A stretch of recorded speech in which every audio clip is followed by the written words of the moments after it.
जय माता दी दोस्तों, शिव शक्ति यूट्यूब चैनल में मैं आप लोगों का हार्दिक स्वागत करती हूँ। मैं आशा करती हूँ आप लोग अच्छे होंगे, खुश होंगे, खुशहाल होंगे और सभी के घर में माता रानी की मेहर होगी। तो दोस्तों, आज हम बात करने वाले हैं कि पूजा करते समय हमारे आँखों में आंसू क्यों आते हैं। क्या कारण है कि जब हम पूजा करते हैं तो हमारे शरीर आँखों से आंसू बहने लगते हैं। तो इसके पीछे क्या कारण है मैं आप लोगों को बताती हूँ। कई बार क्या होता है, जब भी हम पूजा करते हैं तो हमारे इष्ट देव के साथ एक घनिष्ठ संबंध बन जाता है। और इन आंसुओं के माध्यम से जो हमारे इष्ट देव होते हैं वो हमें कुछ ना कुछ संकेत देते हैं। तो आंसू क्यों आते हैं हमारी आंखों में, तो इस विषय के बारे में आपको पूर्ण रूप से बताने। तो किन कारणों से हमारे साथ ये संकेत होते हैं कि जब भी हम पूजा में बैठते हैं तो हमारे साथ कुछ अलग सा होने लगता है, जैसे हमारे आंखों से आंसू आना, जम्हाई आना, छींके आना। तो क्या कारण है, हमारी इष्ट देव हमें क्या संकेत देना चाहते हैं, तो उसी विषय के बारे में आप लोगों को आज बताने वाली हूँ। अगर आप लोग मेरे चैनल पर नए हो और आप लोगों ने अभी तक भी मेरे चैनल को सब्सक्राइब नहीं किया है तो प्लीज़ मेरे चैनल को लाइक, शेयर, सब्सक्राइब करना ना भूलें और बेल आइकन को ज़रूर प्रेस करें, जिससे कि मैं कोई भी नई वीडियो डालूं तो उसका नोटिफिकेशन आप लोगों को सबसे पहले मिल सके। सबसे पहले बात, जब हम पूजा करते हैं तो कई बार आपने देखा, आपको जम्हाई आती है, नींद आने लगती है। तो क्यों आती है आपको ये सब कुछ? माने तो कई बार तो ये होता है कि सच्ची श्रद्धा और सच्चे मन से की गई पूजा हमेशा क्या होती है, फलदायी होती है। मगर कई बार क्या होता है, हम पूजा सच्चे दिल और सच्चे मन से नहीं करते हैं। हमारे मन में दो राह चलती रहती है। हमारे मन का जो मन है वो एक तरफ टिका नहीं होता, इधर उधर विचलित होता रहता है। ठीक है। लेकिन कई देखा, कुछ लोग पूजा के दौरान नींद जमाई आती है, लेकिन पूजा के समय नींद और जमाई आती है तो इसका मतलब ये है कि उस व्यक्ति के मन में दो विचार चल रहे हैं। ठीक है। उसका ध्यान पूजा में ना होकर कहीं और होता है। अगर शास्त्रों की माने तो ये पूजा स्वीकार नहीं की जाती है। जब भी आप पूजा के लिए बैठ रहे हो या पूजा के लिए या आप किसी भी कार्य को क्यों नहीं कर रहे हो, चाहे वो भगवान से रिलेटिव होता है, चाहे वो आपकी नॉर्मल ज़िंदगी से रिलेटिव हो, अपने काम में जिस कार्य को आप कर रहे हो आपका ध्यान सिर्फ उस कार्य की तरफ होना चाहिए। इधर उधर अपने मन को नहीं भटकाना चाहिए। अगर आपके मन में दो विचार चलते रहेंगे, घर का भी पूजा का भी, तो आपका ना तो घर का कार्य पूरा होता है और ना ही आपका पूजा का कार्य पूर्ण होता है। तो जब भी आप अपने इष्ट देव की पूजा करते हो या आप अपने इष्ट देव के लिए, आपके पास अगर 5 मिनट है या 10 मिनट है, आपके इष्ट देव आपसे ये नहीं कहते कि आप घंटों बैठ के उनके मंत्र जाप करो, घंटों उसकी पूजा करो। अगर आप सच्चे मन से ध्यान लगाकर सिर्फ 5 मिनट या 10 मिनट में अपने इष्ट देव का सिमरन करते हैं तो आपको पूजा का पूर्ण फल मिलता है।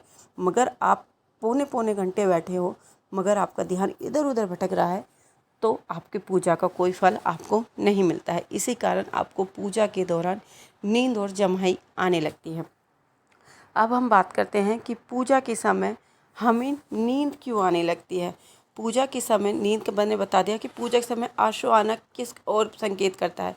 कई बार जब आप पूजा के पाठ के समय आपकी आंखों से क्या होता है, आंसू निकलते हैं, तो इसको आपको समझ जाना चाहिए कि भगवान आपको कुछ संकेत दे रहे हैं, भगवान आपको बता रहे हैं कि जल्दी आपकी सारी परेशानी ख़त्म हो जाती है। ख़त्म होने वाली परेशानी कभी भी आपकी ज़िंदगी में चाहे कितनी ही परेशानी क्यों ना है, आपको अपनी परेशानियों से कभी हारना नहीं चाहिए। उनसे हमेशा आपको लड़ते रहना चाहिए। ऐसा नहीं कि लाइफ में थोड़ी सी परेशानी आई, दुख आए, परेशानी आए, आपने अपनी ज़िंदगी से हार मान कर बैठ के, ऐसा नहीं करना चाहिए। अगर आप ऐसा करते हो तो आपका ज़िंदगी में चलता ही रहता है।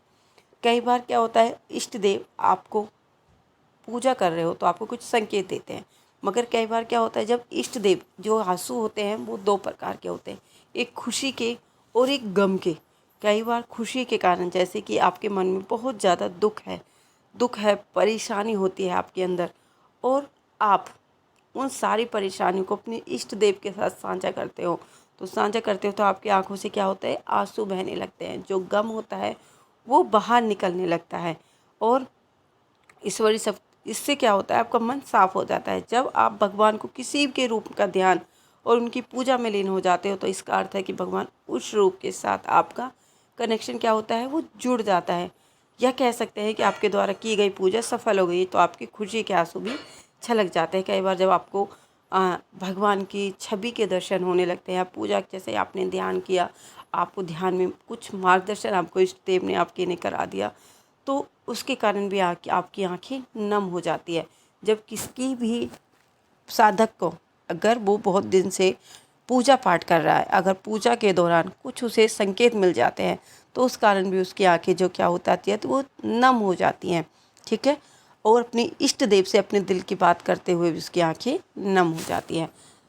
और कई बार क्या होता है, नकारात्मकता का होना, कई बार नकारात्मक एनर्जी होने के कारण भी आपकी आंखों से आंसू आते हैं, क्योंकि जो आपके इष्ट देव है जिसकी आप पूजा कर रहे हो, उन आंसुओं के माध्यम से जो आपके अंदर नकारात्मक एनर्जी है, जो ऊर्जा है, जो आपके अंदर वास करे हुए उन नकारात्मक शक्तियों का बाहर निकाला जाता है। कई बार क्या होता है कि जब आप पूजा के समय आपकी आंखों से आंसू या उबासी का एक कारण नकारात्मकता भी हो सकती है।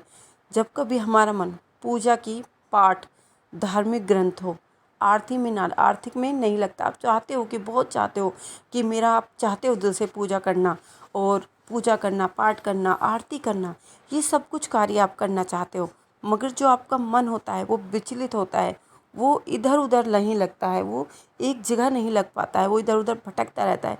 तो ये सब किस कारण होता है कि जो आपके अंदर एनर्जी होती है, नेगेटिव एनर्जी होती है, या आपके अंदर होती है, घर में किसी के ऊपर वो वास करती है, तो नेगेटिव एनर्जी आपको आपके इष्ट देव के संपर्क में जाने से रोकने की पूरी पूरी कोशिश करती है।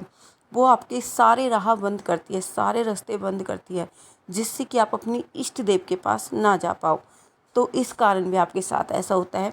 कई बार जब हम पूजा में बैठते हैं तो अचानक हमें रोना आता है, हमारे आंसू आते हैं। इन आंसू के माध्यम से कई बार हमें जो संकेत मिलते हैं, कई बार जब आंखों से आंसू आते हैं, रोना आता है, तो कई बार हमारे पितृ होते हैं, जो हमारे भाई या जो भाई होते हैं, जो बचपन में छोटे से किसी न किसी कारणवश जो जिनकी डेथ हो जाती है, तो 2 महीने की या 3 महीने की, जब जैसे जैसे वो पितृ बन जाते हैं, जब उनको कष्ट होता है या कोई उनको कष्ट देता है, तो कई बार हमारे शरीर पर आके रोने भी लगते हैं, हमारे शरीर पर रोते हैं, हमारे आंखों में आंसू आते हैं, हमें मन करता है कि हम रोए चले जाएं। तो इसका कारण कई बार हमारी पितृ भी होते हैं, क्योंकि जब कोई उन्हें पर अपने कब्जे में कर लेता है, तो वो हमारे खिलाफ हो जाते हैं और हमारा बुरा होने लगते हैं। मगर जब हम जैसे ही हम ईश्वर के चरण में जाते हैं, तो वो हमें आकर रोकर अपने दिल की बात बताते हैं कि मैंने तुम्हारा मन से बुरा नहीं किया, उन लोगों ने मेरे मार लगाई, मुझे पिटाई की लगाई और मुझसे बोला कि तू ये कार्य कर, जब मैंने तेरे साथ ये बुरा किया। तो ये सारे छोटे छोटे जो संकेत हैं, ये हमें ईश्वर आंसुओं के माध्यम से देता है। तो दोस्तों, मैं उम्मीद करती हूँ जो जानकारी मैंने आपको दी है आपको अच्छी लगी होगी। अगर अच्छी लगी हो तो हमारे चैनल के साथ ऐसे ही बने रहिए। हम मिलते हैं अपनी अगली वीडियो में, उस टाइम तक के लिए जय माता दी दोस्तों।